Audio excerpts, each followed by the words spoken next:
disse no primeiro dia que lá em cima fala hebraico. Se não chegar lá não fala hebraico, ninguém dá bola. E quando você abre a Torá, ela começa exatamente com essa letra. Não com a letra A, com a letra B. Bereshit bara Elohim, no princípio, Deus.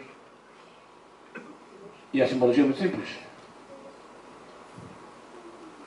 Você sabe que o hebraico da direita para a esquerda. Nós somos os ingleses da literatura. Os ingleses dirigem ao contrário, a gente escreve ao contrário. Então B, fechado por cima, fechado aqui, fechado embaixo, só pode ir numa direção. Em outras palavras, a primeira letra da Torá, que é a primeira letra da Bíblia que vocês têm na mão, está dizendo simplesmente: o que tinha daqui para trás não tem importância, comecem a ver daqui para frente. Por isso não começa com a Alif, com a A, começa com a B. Bereshit, daqui para frente. Outra simbologia interessante, vamos colocar os nomes em hebraico, obviamente, do que nós chamamos os patriarcas. Os patriarcas eram 3. Nós temos agora no Brasil um que se intitula também patriarca. Eu não vou contar com ele, nem vou dizer quem é. Daqui a pouco vai chamar vice-deus também.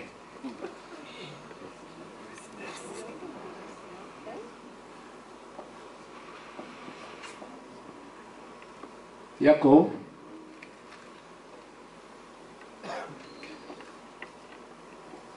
Sara,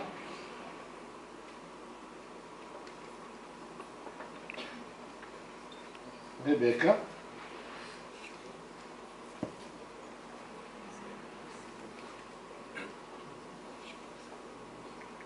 Abraão, aquele da Rebeca obviamente também está a Raquel, né? E ali, além do Jacob, está Isaac também. E aqui está Lea. Os pais, patriarcas e as matriarcas do povo judeu. E aqueles que sabem hebraico, podem ler também essa palavra aqui. Israel. Israel. Israel está formado pelas primeiras letras das patriarcas e as matriarcas do povo judeu. Como eu já disse, o judaísmo tem muita simbologia. Mas o que mais queria comentar hoje é um sistema de estudo que é utilizado tradicionalmente pelo judaísmo. E eu já disse alguns dias atrás que a Bíblia é um livro judeu. Do ponto de vista de contexto, cultura, é um livro judeu. E nós temos no judaísmo um sistema de estudo muito simples.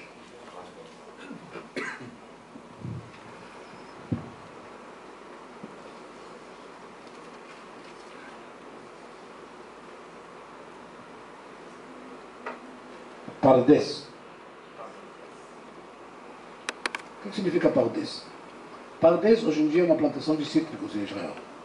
Na época do Talmud, segundo e terceiro século, seria um pomar de frutais. Ok? E é alegórico.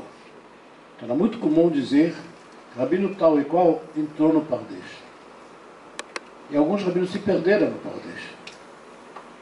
Não conseguiram sair. O que era o Pardes? O que era esse pomar?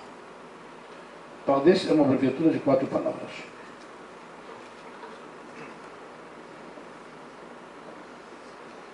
A Pei é a abreviatura de Pashut, simples. Você pega a Bíblia e vamos analisar agora com esse sistema. O que significa então? O que você lê é o que você entende. A frase que diz tal e tal coisa é o Pashut, é o simples. Ok? Hoje na Bíblia tem Remes. Remes é uma alusão indireta a alguma coisa, que também aparece na Bíblia. Ok?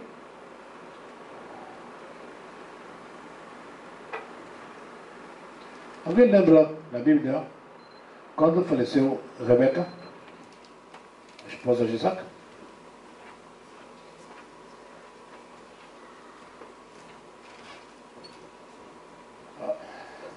Só o estudo da Bíblia, né? Que coisa, senhor.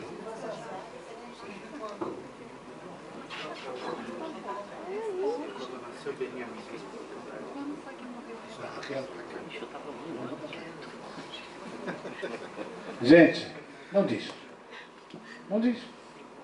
Mas o que diz na Bíblia? Aquela que amamentou a Rebeca morre de tristeza, porque a filha dela faleceu. Quer dizer, não está escrito especificamente naquele momento que Rebeca faleceu, senão que a ama de leite que criou ela morre de tristeza porque ela faleceu. Está escrito em forma de remes, uma alusão indireta, gente. Dalet.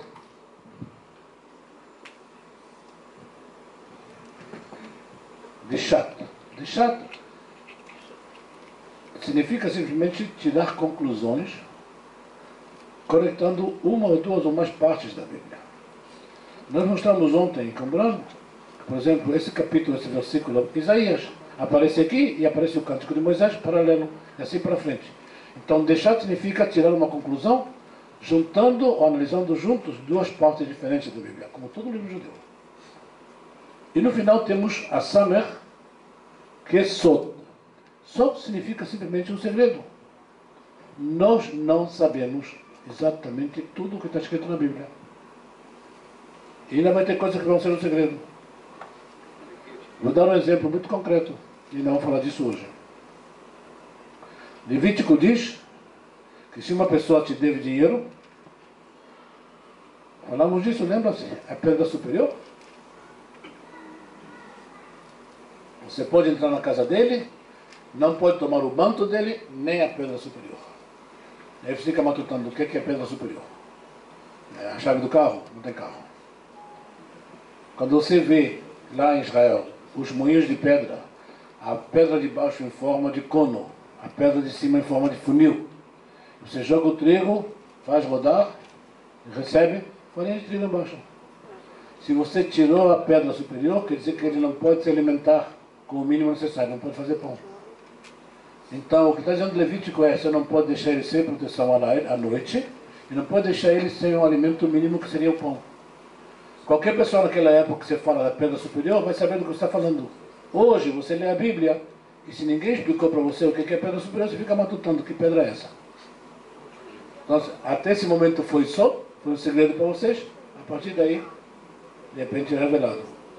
Já comentamos isso no primeiro dia, que muitos de vocês podem ler a Bíblia 1000 vezes, e na 1001, você vê um versículo e diz: puxa, como é que eu não vi isso antes? Não é verdade? Aconteceu com todo mundo. Mas o versículo estava escrito lá o tempo todo. Como a Bíblia é um livro vivo, chegou o momento e esse versículo aparece na tua frente.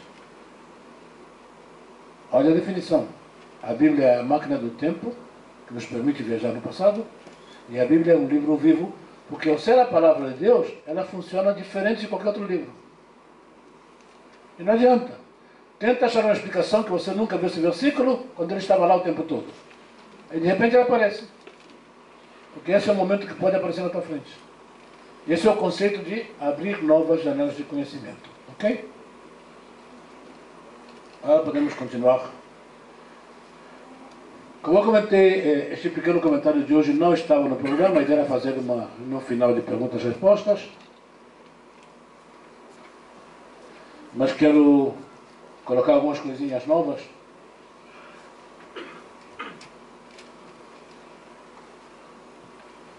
Gênesis 38, 18. A minha esposa é russa, mas ela aprendeu algumas palavras em português. Quando ela me acompanhava com grupos de brasileiros, depois de duas ou três vezes, ele me perguntou: então, tem uma palavra muito importante em português que eu não sei o que é. Por que ele fala o tempo todo de lojinha, lojinha, lojinha? Onde é que tem lojinha? Essa foi a primeira palavra que ela aprendeu em português. Aí aprendeu outras. Se você mora no interior da Bahia, você aprende uma palavra que é baianês neto. Complicado. Agora, complicado pode explicar 1000 situações. É complicado. Não, o rapaz tem que consertar o net. Ih, complicado, já viu. Então. Depois ele aprendeu que estou chegando, quer dizer que ele não vem, vamos embora. Ele aprendeu direto. O cara está chegando hoje para consertar, vamos dormir. O cara não vem. Mas você vai aprendendo várias coisas assim. E aqui nós estamos aprendendo uma série de coisas. Esse é um versículo, é uma parte da Bíblia sumamente complicado. Sumamente complicado. Primeiro que nada, todos lembram do que é? A nora de Judá quer ter o terceiro filho em casamento. Judá diz, chega, já se dei dois, acabou com os dois, não tem mais. Agora vejam bem, naquela época, a herança é paterna. Abraão, Isaac e Jacó. A linha materna do judaísmo só vai aparecer na insurreição contra Roma, quando milhares de mulheres judias são estupradas pelos soldados romanos e ficam grávidas. Diz que vão nascer, então vão ser todos bastardos, vai se perder o povo. A decisão dos rabinos é: não sabemos quem foi o pai. Você quer ser grávida do marido ou de um rapaz judeu. Então, a partir de agora, a linha é materna. Mãe de rapaz judeu, o rapaz judeu. Se a mãe é judia, você é judeu. O pai pode ser o dentote, não tem nenhum problema. Mas naquela época, a linha é paterna. Ela quer ser parte da tribo. E o Judá não está dando para ela o terceiro filho em casamento, como ela quer. E que é a lei. É a lei. E o que ela faz então? Todo mundo se lembra. Ela se faz passar por prostituta sagrada. E Judá vai ter relações com ela. E no final vai descobrir que ele é o pai, que é o que ela queria. Só que a complicação aqui é muito mais séria. Vamos começar por um fato muito importante. Um dos líderes das tribos de Israel, dos mais importantes, vai ter contato com uma prostituta de outra religião. Cuidado, não existe prostituição sagrada no judaísmo. Isso é a religião cananeia. Porque, apesar de ser uma das tribos que acreditam no Deus Supremo, ele vai ter relações com uma mulher que é uma prostituta e, além disso, de outra religião pagã. O que prova, mais uma vez, que o problema da idolatria está no judaísmo latente o tempo todo. E é muito complicado. Mas aí, o que ela diz? Tá bom, você veio sem um cheque, né? Dentro do cartão de crédito. Então me deixa alguma coisa em garantia. O que é que eu vou deixar? O teu selo com o seu cordão e o cajado que está na tua mão. O cajado não é apenas um cajado. Ele é pastor, mas ele é um chefe de tribo. O cajado é um símbolo de poder. Mas qual é o selo? Com o seu cordão. O que ele leva pendurado aqui? O selo notarial. Ninguém sabe ler ou escrever. Ele tem que ter alguma coisa para marcar sua propriedade. Carimbar, já seja feito em osso, já seja feito em pedra. Ele vai carimbar em argila fresca, quando ela endurece, está o teu nome. Se alguém se lembra, entre os menos jovens, temos alguns aqui, não na minha idade ainda, mas tem alguns menos jovens. Você ia na sua época no notário, ou no cartório, e no documento colocava um lacre vermelho e selava no lacre vermelho com 2 fitinhas e mostrava que não era falsificado. O que é que acontece nessa época? Basicamente o mesmo. Nós descobrimos na cidade de Davi, e a cidade de Davi, a foto que vocês têm aqui é da maquete de Jerusalém na época do segundo templo, na época de Yeshua, na época de Herodes. Mas vemos o que era a cidade de Davi. A cidade de Davi é apenas isto. Uma linha pequena de terra, o templo estava sobre ela. Na época de Davi, o templo de Salomão estará aqui, e a cidade era isso só. E eu já disse uma coisa que para vocês pode soar incrível. Número de habitantes da grande capital de Davi, Jerusalém de Davi, 3.000. A cidade vai crescer muito mais tarde, mas o reino de Davi tem uma capital pequenininha. E essa capital está sendo escavada hoje. A cidade de Davi é uma dos elementos de arqueologia mais fantásticos no mundo, porque estamos escavando embaixo de um bairro inteiro habitado. Para melhorar, é um bairro árabe, o que obviamente não está contente absoluto, que nós estamos cada dia tendo mais provas de que ali estavam os judeus muito antes que estivessem os árabes. Mas por outro lado, você tem que fazer uma escavação arqueológica sustentando esse bairro inteiro que está ali em cima. com estruturas de aço fantásticas, gigantescas. É um desafio tremendo e é um lugar que vale a pena visitar. Então vemos que a cidade de David era, na época de David, esqueçam de que vocês veem ali, tudo isso é 900 anos mais tarde, é isso aqui mais nada. Muito pequenininho.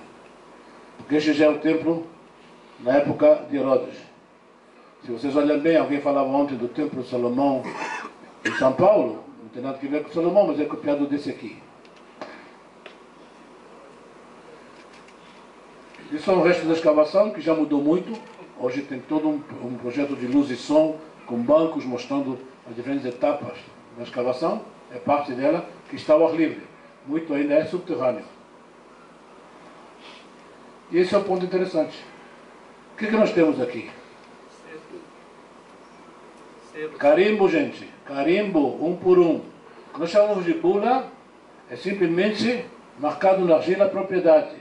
Seja um documento, seja na asa de uma ânfora cheia de azeite ou de vinho, seja no que for, quando as pessoas não sabem escrever, preparam um selo específico da família e marcam com isso a propriedade deles. O que eu quero estar pedindo ajudar? O teu selo com o teu cordão. É a assinatura deles no cheque, gente. Mas entre os achados lá, esse aqui é um dos mais fantásticos. Tem alguns outros também bastante malucos, daqui a pouco vão ver. E esse aqui é muito interessante, porque é de uma mulher. Quer dizer que em algum momento na história da cidade tem uma mulher que é tão forte que ela é dona da casa, é dona de propriedades. Raramente você acha o selo de uma mulher, num sistema que é completamente patriarcal. Eliahanan Bat Gael é completamente fora do comum. Nós temos também Natan Meller, que aparece em 2 Reis 23:11. Já achamos vários documentos nessa cidade que comprovam a existência de pessoas na Bíblia. Ou seja, o personagem deixa de ser um personagem bíblico e passa a ser um personagem histórico. Você tem documentos dele. Mas o próximo, que foi descoberto ano passado, é complicado. Aí minha esposa diria complicadérrimo. O que é, diz Isaías, profeta. Agora, profeta não é uma profissão, gente. Então é fora do comum que aparece um selo com o nome profeta nele. Mas ainda se é Isaías. Ainda estamos quebrando a cabeça com esse negócio. Aí não está nada claro em absoluto. Então essa é uma das últimas descobertas na cidade de David, que cada dia estamos descobrindo uma coisa nova. Vamos para outro lugar. Beit Shemesh, 1 Samuel, quando os filisteus vão devolver a arca. Beit Shemesh é um lugar enorme, que infelizmente durante 40 anos esteve abandonado. Como acontece muitas vezes em Israel, um dos grandes problemas nossos é excesso de riquezas. Tem tanto lugar importante na arqueologia, que no final você pode fazer um esforço em 1, 2, 3, 5, 10 lugares. Eu comentei que este ano vamos ter 46 escavações em Israel. E obviamente o pessoal sempre corre para alguns lugares mais importantes. Mas o que acontece aqui em Beit Shemesh é que, como já aconteceu muitas vezes, tem que ampliar a estrada de repente. Aí tem que ampliar a estrada, todo mundo acorda e começa a correr, vamos salvar o que for possível. E eu tenho uma foto aérea, hoje graças a Deus tenho os pequenos helicópteros meus, você toma foto aérea, não precisa subir nenhuma árvore, bacana. E vejam o que é as dimensões de Beit Shemesh. Beit Shemesh, essa estrada que está aqui, que é uma estrada que leva a Jerusalém, ela tem que ser ampliada até aqui, para fazer 4 pistas. Com isso, todo mundo está correndo para salvar pelo menos essa parte agora. Tem uma escavação, mas já estamos escavando toda a cidade filisteia, que sem dúvida é uma das maiores que temos e das mais próximas a Jerusalém. Se vocês se lembram, as cidades filisteias importantes, 3 na costa, Ashdod, Ashkelon, Gaza, estão no mesmo lugar que hoje, Gat e Ekron no interior. Nós temos outras aldeias e fortalezas filisteias, obviamente. Essa que está talvez mais próxima a Jerusalém e uma das maiores dela. Então está sendo ampliada agora a estrada, vamos escavar em profundidade. Eu imagino que ano que vem vamos ter mais novidades sobre isso. Eu estou trabalhando aí com o Miguel do Café Torá em várias coisas.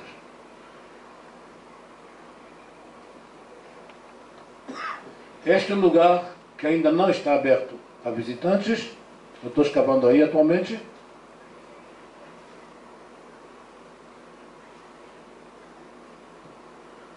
E é impressionante como a Bíblia é perfeita. Este lugar chama-se em árabe Tel Kayafa. Nós estamos discutindo já com o Finkelstein. O Finkelstein é o cara do contra, na arqueologia de Israel. Tudo que seja Bíblia, ele é contra.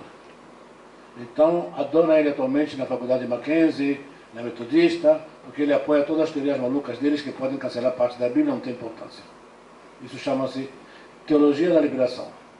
Eu chamo de teologia da estupidez, mas cada um o que quer. Luta de David contra Goliat, do Vale da Elá, cai Goliat, e os filisteus são perseguidos até Gat e as portas de Crom. Lembram-se, as duas cidades principais que não estão na costa. E caíram os filisteus feridos pelo caminho de Sha'araim até Gat e Ekron. Isso é interessante. Que Sha'araim é esse? Que caminho é esse? Herbet Kayafa tem uma porta em direção a Tel Azeca. Nós já escavamos Tel Azeca e é absolutamente uma fortaleza dos filisteus. Que estamos achando a posição fortificada mais avançada dos filisteus em direção à montanha, em direção a Jerusalém.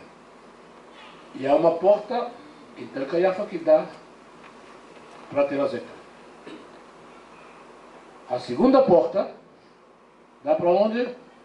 Para o Vale da Elá. Esse é o lugar do combate de Davi contra Goliat, gente. E ali está ao longe Tel Lachish. Lachish e Marechá são duas cidades bíblicas. E a Bíblia diz que Sha'araim está entre Lachish e Azeca. Em outras palavras, a gente descobriu Sha'araim. Ok. Como é que você tem certeza? Achou um cartaz que diz aqui estava Sha'araim? Não. Mas achamos o quê? Volta para trás uma. Uma porta fortificada. E outra porta fortificada. Quem sabe hebraico? Sha'ar. Portão, Sha'araim, dois portões. A única cidade que achamos no lugar, exatamente como diz a Bíblia, com duas portas, Sha'araim.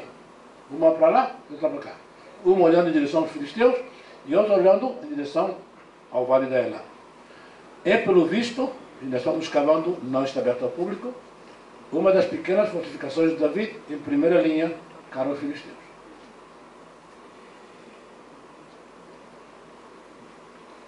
Metzat Hashavial. Normalmente é uma pequena fortificação do reino da Judeia frente a Asdod, reinado de Josias. Ali tem um ostraco. Ostracol, eu falei isso ontem quando estávamos aprendendo a escrever em Qumran, lembra-se? Uma peça de cerâmica, resta um caco de alguma ânfora, que você começa a escrever, e às vezes vai se escrever de propósito numa dessas peças, já uma coisa mais comprida. Aqui o camponês apresenta uma queixa ao governador da Fortaleza, dizendo que seu manto foi confiscado injustamente. Primeiro, contra a lei da Torá. Não se pode apropriar o manto de uma pessoa mesmo como garantia de dívida. Lembra-se que eu comentei antes. E a importância do Shabat. Essa é a inscrição. Quem quiser pode ler, mas lembre que da direita para a esquerda. Fique à vontade. E a tradução. Olha até que ponto, estamos falando de 700 anos antes de Yeshua, há todo um sistema de apresentar queixa ao governador, gente. Que obviamente deve ser feito por um escriba. O camponês não sabe escrever. Mas ele vai ter um escriba que está disposto a preparar esse documento numa peça de cerâmica, rasgunhando, e olha tudo que está escrito aí. O vosso servo trabalha na colheita, estava em tal lugar, colheu, finalizou o trabalho, estava guardando o grão, e nesses dias antes do Shabat, tem que terminar o trabalho antes do sábado. Chegou Shaial, filho de Sobe, e tomou o manto quando terminei a colheita.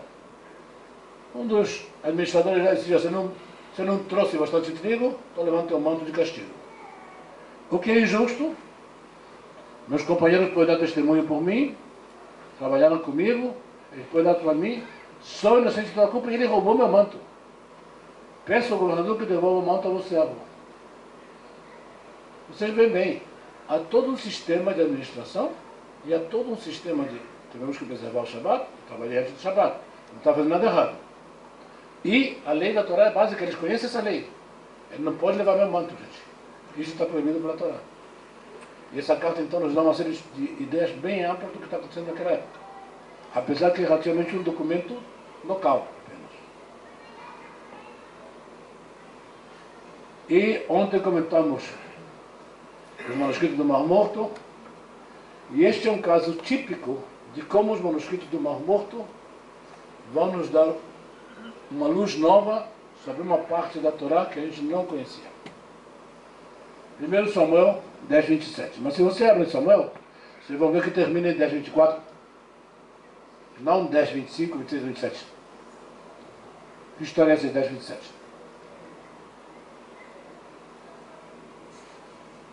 O que diz ali? Nahash o Amonita foi e acampou junto a Yavesh Gilad. Os homens de Yavesh Gilad disseram: fazem um acordo conosco e te serviremos. Mas Nahash disse a ele: não, com esta mão vos cortarei, vazarei o vosso olho direito e trarei desgraça a todo Israel. Dá-nos 7 dias para enviar mensageiros ao território de Israel, e se ninguém nos libertar, nos renderemos a ti. É o momento que eles vão pedir ajuda de Saul, lembram? Faltam 2 coisas. Primeiro, Nahash o Amonita é da tribo de Amon, mas ele tem poder de tirar os olhos, e o olho direito é um castigo tremendo. O olho direito significa que ele não pode mais levar uma espada na mão, não pode mais lutar, ele é meio homem. A ameaça, o castigo é terrível. Então não estava claro aqui, faltava o título, quem era Nahash, e por que um castigo tão terrível, que geralmente era aplicado àqueles que se rebelavam contra o rei. Mas é vez que lá é parte do reino de Amon.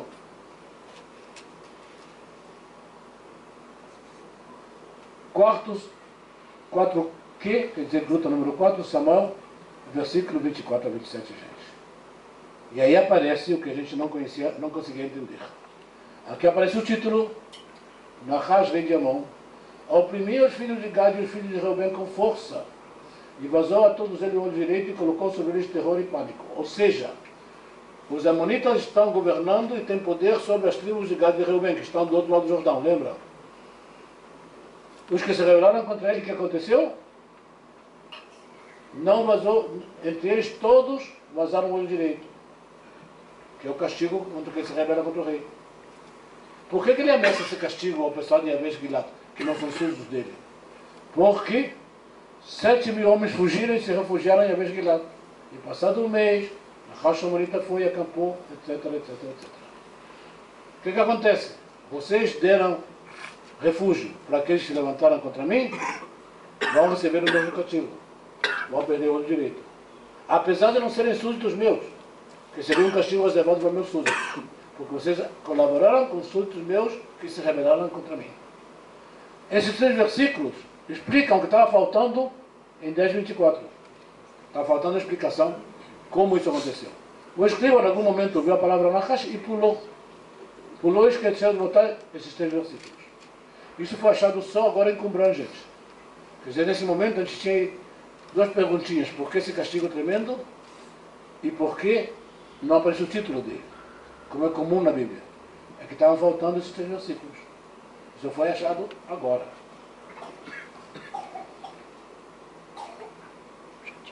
Como vocês veem, uma das coisas que tem em Israel é que o tempo todo estamos descobrindo alguma coisa nova. Isso não tem limites. Praticamente, como agora acontece em Beit Shemesh. Tem de abrir a estrada, vamos começar a trabalhar ali, porque já aconteceu em várias estradas. Estradas de Beersheba e Arad, houve que mudar toda a linha da estrada, porque tinha toda uma aldeia de bizantina. Agora, na entrada de Beersheba, onde eu moro, acabamos de descobrir uma aldeia da época da insurreição do primeiro templo. Não tínhamos nenhuma aldeia, nenhuma